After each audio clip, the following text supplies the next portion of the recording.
pelo mundo, é comum que apenas a claque, a torcida organizada, os ultras ou a barra brava cantem o jogo inteiro na mesma intensidade. Mas no estádio do Raja, o barulho é ensurdecedor o tempo todo e por todo canto.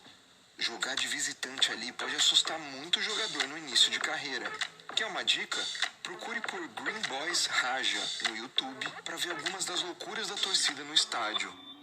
Saindo da África e chegando na Europa. Embora Marrocos e Turquia tenham uma distância geográfica considerável, o fanatismo é bem próximo. Em Istambul, num bairro com a maioria de torcida do Besiktas, o McDonald's teve que mudar suas cores, já que o amarelo com laranja ou vermelho remete diretamente às cores do Galatasaray. Aliás, esse é o clube dono do segundo estádio desse episódio, e entrou na lista por conta, digamos, de uma fama incendiária. A Turk Telecom Arena é conhecida por pegar fogo em dias de jogos do Galatasaray. A torcida se baseia nas cores do uniforme do clube para reproduzir esse alaranjado e amarelo em forma de chamas nas arquibancadas. Muitos jogadores comparavam o estádio a um inferno por conta desse cenário quente e assustador. Por isso, um dos lemas do local é bem-vindo ao inferno. Esse destaque todo na mídia que o inferno turco proporciona ao Galatasaray fez o clube se tornar o mais odiado no país. E o terceiro e último estádio hostil desse episódio é um dos mais tradicionais palcos do futebol sul-americano. Na parte 1 eu te expliquei por que a Bombonera é tão perigosa na Argentina. Mas simbolicamente, talvez o estádio El Cilindro do Racing esteja acima nessa lista. Primeiro que o Racing foi salvo por esse estádio no momento mais triste da sua história. Afundado em dívidas em março de 99, o clube teve decretado seu fim pela justiça argentina. A primeira rodada do Clausura não teria partida do Racing, mas a torcida foi para El Cilindro mesmo assim e lotou o local, apoiando o time como se estivesse jogando. Devido a essa e outras manifestações, o governo entendeu que o fim do Racing teria um impacto social negativo e possibilitou a negociação de algumas dívidas. Esse 7 de março virou o dia da torcida do Racing e tá no calendário argentino, sendo respeitado por muita gente. Tá, mas esse estádio mete medo mesmo? E como? O tradicional canto do Muchachos tragam vinho é entoado por toda a arquibancada de forma repetida, quase que como um mantra. A barra do Racing é conhecida por ser uma das mais bem ensaiadas e alinhadas na Argentina. Além das coreografias e saltos, há alguns eventos organizados por esses malucos dentro do próprio estádio. Um deles foi um velório do rival em 2013. O Independiente havia sido rebaixado para a segunda divisão e teve que ver na TV um cortejo macabro com caixão, fantasmas. As ruas no entorno do estádio tiveram a energia elétrica cortada para deixar tudo mais fúnebre. E quem passava por perto se assustava com o clima criado. Durante o primeiro jogo pós-rebaixamento do rival, o próprio clube apagou por 1 minuto as luzes do estádio e tocou no sistema de som a marcha fúnebre para o Independiente. Imagine jogar com esse clima. Quais outros estádios você adicionaria nessa lista? Ela deve continuar aqui no radar? Em breve, os estádios brasileiros mais tensos serão apresentados por aqui também. Qual estádio você mais teme no Brasil? Se fosse escolher o mais perigoso e sem clubismo, qual seria? Depois da lista dos estádios mais tensos fora do país, o Radar Peleja de hoje te traz os mais hostis do Brasil. Esse episódio será apenas uma parte 1 da nossa lista. Começamos no Sul, mais precisamente em Curitiba. O Atlético foi dono de uma das melhores campanhas com um mandante em 2019, e não por acaso. A Arena da Baixada é historicamente o território onde poucos clubes jogam à vontade. Antes da modernização dos estádios brasileiros, era um dos palcos mais atualizados do Brasil. E mesmo com a reforma, continuou apavorando adversários com a loucura das caveiras da torcida Os Fanáticos. E as músicas sempre altas cantadas com paixão.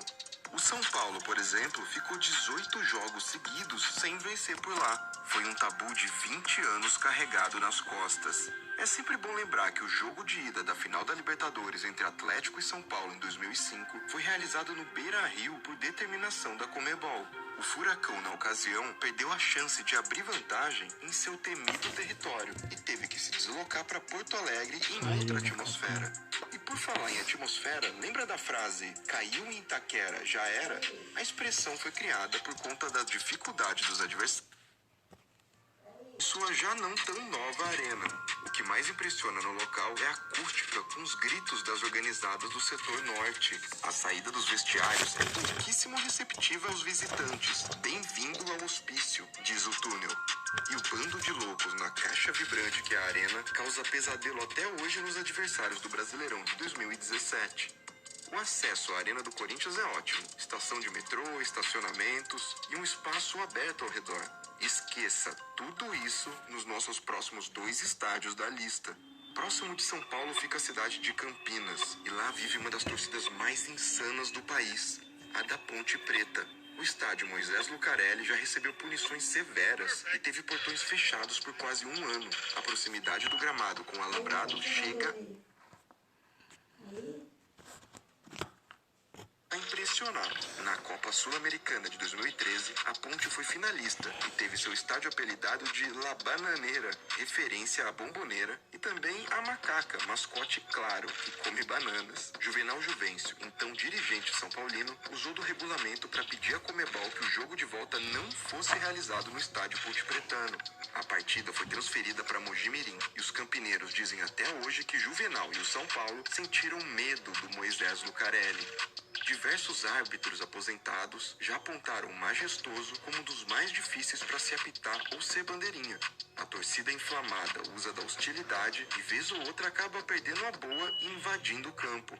A letra E, no Majestoso não tem jeito de correr e vai morrer é muito cantada por lá. Isso porque a localização do estádio dificulta o acesso da polícia e ônibus da torcida e clube visitante. A distância desse estádio para o do rival Guarani é uma curta avenida, e esse trecho é apelidado de faixa de Gaza pelas torcidas locais, justamente pelo perigo e tensão em dias de derby. Dica importante: se for passar perto do Moisés Lucarelli, nunca use qualquer artigo na cor verde. Seguindo para talvez o estádio hostil mais citado por adversários nos comentários aqui no canal, São Januário. O site inglês The Telegraph fez em 2017 a lista dos estádios mais perigosos do mundo, e a casa do vascaíno ficou no topo. A localização é ainda mais incomum que a do Moisés Lucarelli. São Januário fica muito próximo da Barreira do Vasco, favela tradicional no Rio de Janeiro. As ruas ao redor são apertadas e o isolamento dos visitantes feito pela polícia é bem delicado. Chegar e sair de São Januário é sempre uma questão de sorte para quem é rival do Vasco da Gama.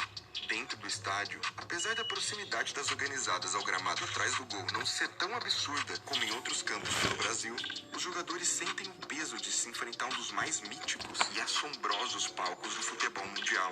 Se fôssemos ranquear esse episódio, o Caldeirão São Januário estaria certamente em primeiro lugar. Por fim, o calor pernambucano que faz a Ilha do Retiro se tornar um inferno em dias lotados. Chegar nesse estádio é historicamente um problema. O cercamento para os ônibus visitantes costuma ser problemático. Pedras podem tranquilamente voar se o clima estiver mais agitado. Dentro da ilha, a paixão do torcedor do esporte chega a assustar. A torcida jovem é uma das organizadas mais bem ensaiadas do país. E o pulo dos malucos chega a fazer as estruturas da ilha tremerem. Não é difícil encontrar um gringo pelas redes sociais compartilhando e admirando o clima da Ilha do Retiro. Na final da Copa do Brasil, Corinthians e Sport enfrentaram em São Paulo. O jogo estava 3-0 pro Corinthians, mas no finzinho, Carlinhos Bala descontou. O 3-1 foi suficiente para Bala ir aos microfones da imprensa paulista e avisar que na Ilha do Retiro a coisa é diferente e que esse teria sido o gol do título. Dito e feito. O Caldeirão preparado em Recife foi pro Sport fazer 2-0 e levar o título. Jogadores corintianos chegaram a dizer que, logo no apito inicial, o barulho e as cores por todos os lados atrapalharam a concentração do elenco alvinegro. Por essas e outras, a Ilha do Retiro fecha a nossa lista de hoje. Na parte 2 tem mais estádio tenso. Qual você acha que merece um lugar nessa lista? Em 2015, o River Plate foi o grande campeão da Libertadores. Só que uma coisa que chamou atenção foi que o clube teve a pior campanha dentre os classificados na primeira fase. No caso do torneio, isso deu a desvantagem do time decidir todos os jogos fora de casa. No Brasil, esse é um dos assuntos mais valorizados pelas torcidas. E o Radar Peleja de hoje continua a lista dos estádios brasileiros mais tensos para se jogar como visitante. Para começar essa lista, vamos falar de um time que, quando o negócio é pra valer, prefere ter menos torcida só pela atmosfera desse caldeirão. Ou melhor, alçapão. Eu explico. O Santos Futebol Clube vira e mexe e joga no estádio do Pacaembu pra receber públicos maiores. Mas se o Peixe tem uma casa que bota medo em qualquer adversário, ela é a Vila Belmiro, com menor capacidade, mas muito mais pressão. Com mais de 100 anos de história, o Templo do Futebol já recebeu alguns dos maiores nomes do esporte. Na Vila, o que mais impressiona é a proximidade dos torcedores do campo. Muito antes das arenas modernas, a torcida quase invadia o gramado. Mais recentemente, os acrílicos da linha lateral eram mais perto que um desses torcedores podia chegar para intimidar o adversário. Além disso, o bairro no entorno do estádio é bem apertado e, como alguns torcedores gostam de dizer, na hora da confusão não tem para onde correr. É uma situação bem diferente do próximo estádio da nossa lista. Apesar da distância das arquibancadas, as Gerais do gigante Serra Dourada recebe duas torcidas apaixonadas, a do Vila Nova e a do Goiás. Essa rivalidade intensa já foi motivo de muita treta e chegou a interditar o estádio. Em 2017, uma pancadaria entre rivais fez com que os dois clubes fossem punidos pelo STJD e fechou Serra Dourada por algumas partidas. Só que apenas um ano depois, os clubes voltaram a se enfrentar lá. E mesmo com torcida única do Goiás, o clima continuou tenso. Com o Vila vencendo o jogo, alguns torcedores do Esmeraldino começaram a gritar olé contra o próprio time e irritaram outra parte da própria torcida. Mais uma treta. Só que essa ficou muito mais tensa quando um cara com a camisa do time sacou uma arma. Isso mesmo, o cara conseguiu entrar com um revólver dentro do estádio. Mas calma, não passava de um policial à paisana, que ainda bem não atirou em ninguém. Agora indo para uma casa que abriga uma torcida que tem apelido de bicho venenoso. O estádio do Arruda, quando enche com a torcida do Santinha, ganha uma força absurda. Além de ser um dos palcos mais tradicionais do futebol nordestino, foi um fator fundamental para os acessos do Santa Cruz na última década. O Ninho das Cobras, como é conhecido, junto com o calor do Recife, incendeia o campo com os gritos da Inferno Coral. E segundo o que disse o atacante Keno em 2016, os adversários sabem muito bem o que acontece quando entram nesse ninho. Vou repetir, já falei várias vezes.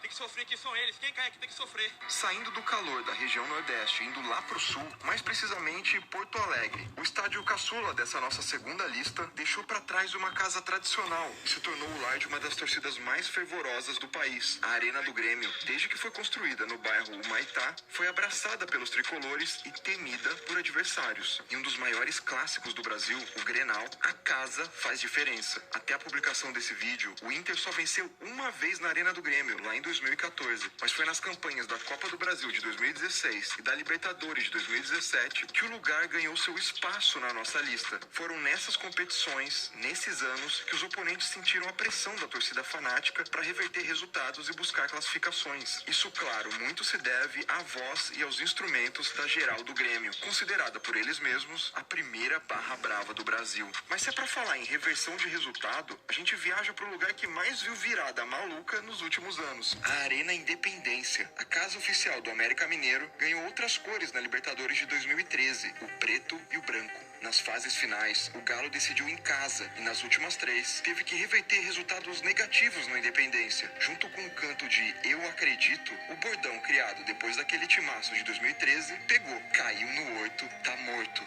O grito faz referência ao bairro do Horto, em Belo Horizonte, onde fica a arena. Mas talvez a partida principal que tenha mostrado a força dessa arena foi aquele pênalti histórico defendido pelo Vitor. Diz aí, você acha que é fácil quando seu time vai jogar em algum desses estádios da nossa lista? Já frequentou algum deles como visitante? Não esquece de dar uma olhada na parte 1 dessa lista que fizemos no Radar Peleja. E já comenta aí também pra mim qual clube merece entrar na próxima lista, na parte 3. Inscreva-se no Peleja, ative o sininho das notificações e até o próximo Radar.